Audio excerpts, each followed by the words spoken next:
نبودیم اومدیم این سری با یه قطعه خیلی خاص که خیلی ظریفه و باید تراشکاری انجام بشه و با یه پوشش خاص پوشش دهی انجام بشه.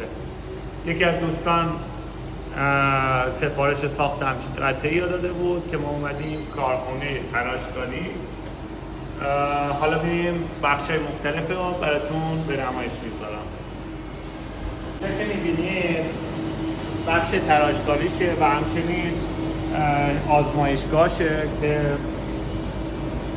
برای اندازه گیری و تست و نمونه گیری اینجا انجام میشه. بعد توی این بخش نقشه برداری که کامل انجام شد توی این بخش کار تراشکاری انجام میشه. ببینید داخل این دستگاه تراشکاری انجام میشه و در نهایت قطعه از این بخش میافته.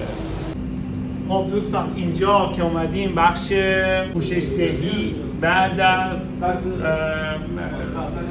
تراشکاری اون قطعه خاصه که میتونید بیارید ببینید انواع قطعات. مثلا اینجا هست بندهای ساعت، این پوشش هایی که میبینید تو رنگ های مختلف هست، اینا رو اینجا میان بعد از تولید و تراشکاری این نوع قطعات میان اینجا پوشش‌دهی DLC انجام میشه روشون.